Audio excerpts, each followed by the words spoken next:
안녕하세요. Eat 바이블입니다. 오늘 본문은 누가복음 14장 25절에서 35절까지의 말씀입니다. 먼저 오늘 본문을 읽겠습니다. 많은 무리가 예수와 동행하였다. 예수께서 돌아서서 그들에게 말씀하셨다. 누구든지 내게로 오는 사람은 자기 아버지나 어머니나 아내나 자식이나 형제나 자매뿐만 아니라 심지어 자기 목숨까지도 미워하지 않으면 내 제자가 될 수 없다.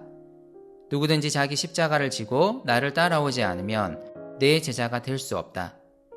너희 가운데서 누가 망대를 세우려고 하면 그것을 완성할 만한 비용이 자기에게 있는지를 먼저 앉아서 셈하여 보아야 하지 않겠느냐.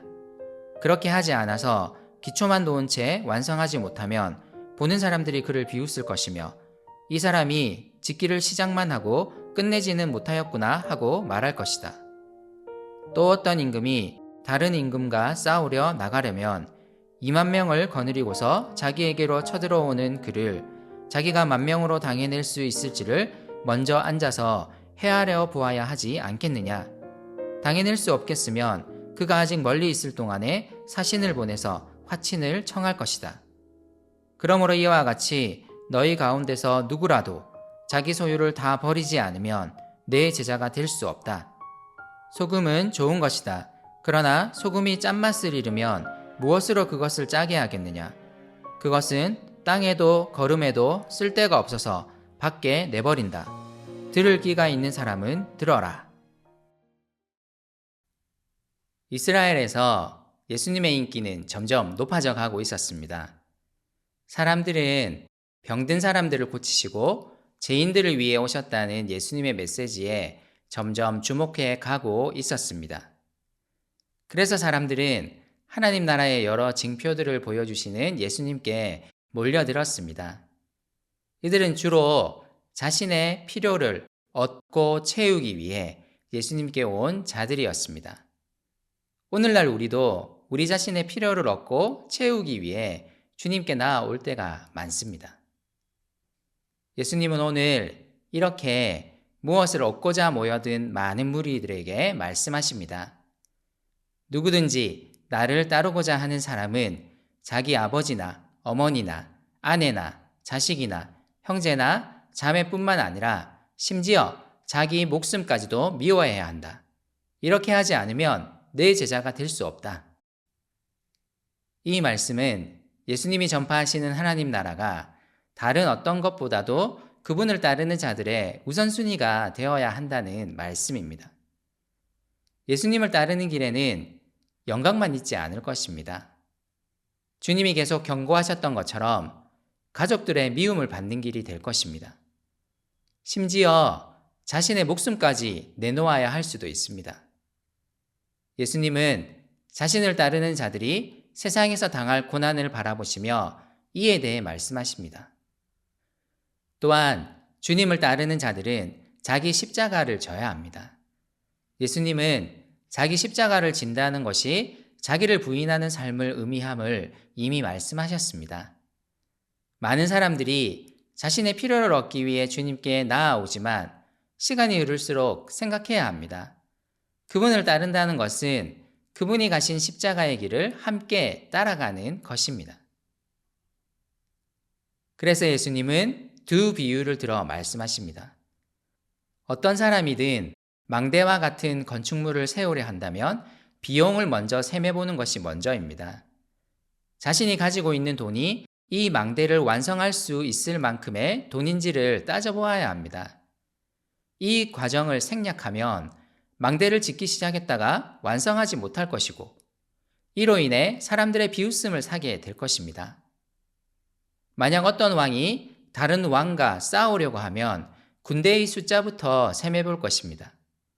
자신의 군대 수가 상대방 왕의 군대 수보다 적다면 싸워서 이길 수 있을지를 먼저 헤아려 보아야 합니다. 이길 수 없을 것 같다면 전투가 벌어지기 전에 사신을 보내서 화친을 청하는 것이 현명한 방법입니다. 이 두 비유의 공통점은 무언가를 시작하기 전에 곰곰이 생각하며 셈해보고 헤아려 보는 것입니다. 예수님은 이 두 비유를 통해 그분을 따르는 것에 대한 진지한 접근을 요구하십니다. 또한 그분을 따르는 길이 결코 만만치 않다는 것에 대해 말씀하시는 것입니다. 그러므로 우리는 그분의 제자가 된다는 것이 우리 삶에 무엇을 의미하는지를 다시 한번 생각해 보아야 합니다. 주님을 따르려면 자기를 부인하고 날마다 자기 십자가를 지는 삶을 살아야 합니다. 주님이 말씀하셨듯이 자기 소유보다 하나님 나라를 더 귀하게 여겨야 합니다. 자신을 위해 무언가를 쌓지 말고 하나님 나라를 위해 자신의 소유를 드려야 합니다. 자기 소유를 다 버려야 합니다. 이렇게 하지 않으면 주님을 끝까지 따를 수 없기 때문입니다. 주님을 따르는 길에는 고난이 있을 것입니다. 주님이 경고하셨듯이 가족들이 그리고 세상이 우리를 미워할 것입니다.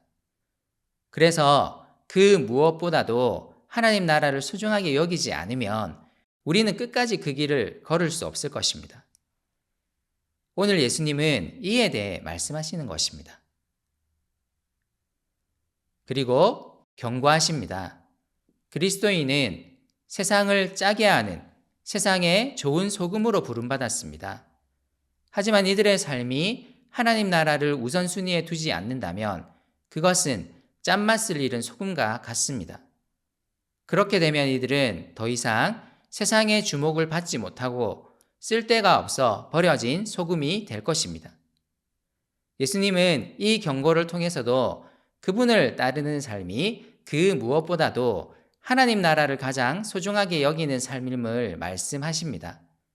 그 무엇보다도 하나님 나라를 소망하고 하나님 나라를 전파하는 삶이어야 함을 말씀하십니다. 나는 요즘 어떻습니까? 그 무엇보다도 하나님 나라를 소망합니까? 사람들에게 하나님 나라를 보여주고 전하는 삶을 살고 있습니까? 주님을 따르는 길에는 분명 고난이 있을 것입니다. 사실 우리가 가진 메시지는 사람들의 미움을 살 수 있습니다. 그 어떤 것도 우리 삶을 구원할 수 없다는 메시지는 사람들을 혼란스럽게 할 수 있습니다. 예수님의 십자가는 사람들의 비웃음을 살 수 있습니다. 하지만 우리는 날마다 나를 부인하고 하나님 나라를 가장 소망하는 삶을 살아야 합니다. 이를 통해 주님이 통치하시는 하나님 나라가 온다는 것을 증언해야 합니다. 소금 맛을 잃지 않고 끝까지 주님이 가신 그 길을 따라 걸어야 합니다. 우리가 가야 할 이 길에 대해 다시 한번 진지하게 셈해보고 주님이 가신 길을 함께 따라 걸었으면 좋겠습니다.